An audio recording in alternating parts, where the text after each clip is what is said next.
Olá pessoal, hoje vamos estudar a crise dos valores na sociedade e a ética.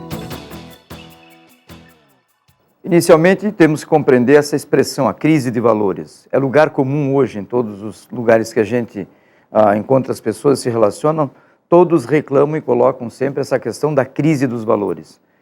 Podemos pensar, por exemplo, na escola, temos diretamente os professores colocando que os alunos não têm respeito, não organizam seus temas, não se relacionam bem com as crianças, há muita violência, há muita agressão.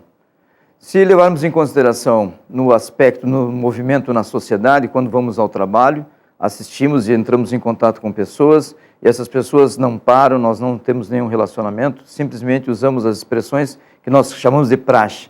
Não paramos para perguntar, não nos envolvemos. Nas esquinas, as crianças pedindo dinheiro, pedindo alimentação, pedindo comida, não nos envolvemos.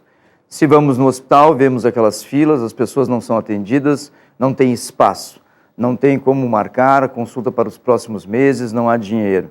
Se pensarmos, por exemplo, no governo, o governo está sempre apontando nas necessidades e sempre há uma denúncia de uso inadequado do dinheiro público.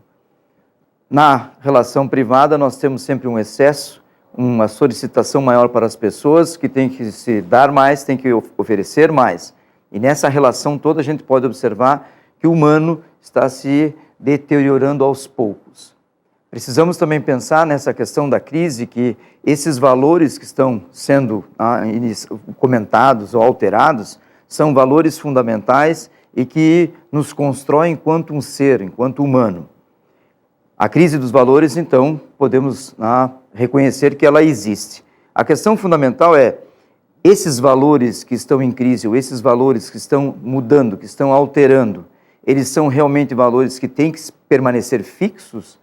Ou ele tem que acompanhar essa modificação, esse movimento da sociedade? Essa primeira ideia é compreender que a crise realmente existe e que a crise é, então, uma modificação de alguma coisa que estávamos acostumados e que agora passa a ter um outro valor. A segunda questão, então, é compreender o que entendemos por valores. O que é, então, um valor, o que são os valores e como eles são estabelecidos, como eles são constituídos dentro da sociedade. Um valor é algo que faz com que eu não permaneça, de uma certa forma, indiferente, que eu tenha que me envolver. Se a gente imaginar, por exemplo, eu estou numa fila e alguém entra na fila na minha frente, isso não me deixa satisfeito, eu tenho que me envolver, ou seja, eu não posso ficar inerte, eu vou reclamar, eu vou achar injusto, eu vou achar isso que não está correto. Então, essa relação estabelece um valor.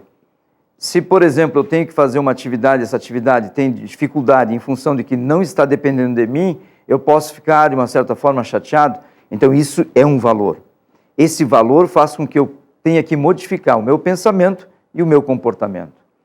Normalmente, a sociedade estabelece esse valor em uma relação, essa relação que a gente chama de elementos da valoração. Como que se estabelece, então, esse valor numa relação na sociedade entre as pessoas e entre todo o conjunto da sociedade? O valor tem uma relação fundamental entre o sujeito, que é aquela pessoa que vai estabelecer o valor, vai fazer um juízo, o objeto, que é aquele elemento em que eu vou estabelecer esse valor. Temos que compreender o objeto não só como objeto material, empírico, também podemos colocar um objeto como alguma coisa mais abstrata, né? Sensível. Então, esse objeto que eu vou estabelecer essa relação, estabelece uma relação do meu interesse por esse objeto. E quanto maior o interesse, maior o valor que eu estabeleço. Então, essa relação de interesse do sujeito que tem por um determinado objeto, essa valoração, esse elemento, a gente chama de valoração ou juízo. Então, o valor está diretamente ligado a um valor que eu estabeleço.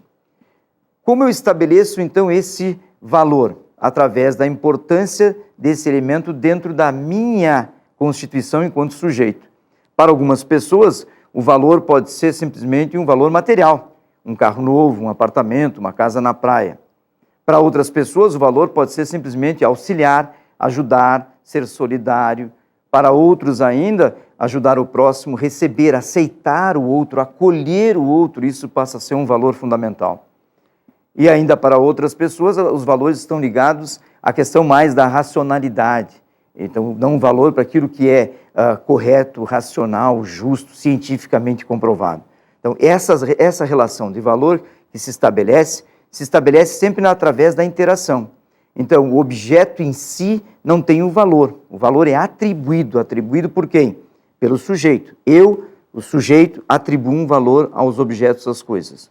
Com isso, a sociedade pode estabelecer um ranking, né, de valores, e nesse estabelecimento de valores, nós podemos observar o que ocorre quando determinadas classes estabelecem ou escolhem elementos para a sua valoração. O que entendemos por crise? Normalmente, o que as pessoas, em geral, o público, pensa da ideia de crise? Na realidade, o que a gente pensa na crise? Sempre tem uma imagem da crise como algo negativo. A crise como causa, a crise como desorganização, a crise como alguma coisa que eu devo evitar.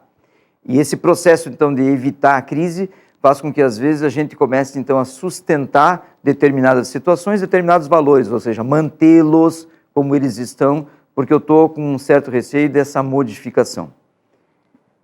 A crise, na realidade, o conceito fundamental de crise surge dentro da ciência com aquela ideia de que a crise ocorre quando certas coisas que estão acontecendo deixam de acontecer e mudam muito rapidamente. Vamos tentar deixar isso um pouquinho mais claro. Nós somos orientados, nós somos guiados, ou seja, os nossos passos, as nossas ações acontecem porque nós temos por trás dessa ação de nossa mente uma série, um conjunto de elementos que a gente chama de regras, normas, cultura, fundamento. E esse fundamento que a gente recebe na comunidade, em primeiro lugar, na família, na escola, no conjunto da comunidade, no trabalho, esses princípios que eu vou chamar, são o que eu vou chamar de paradigma. Então, todos nós seguimos.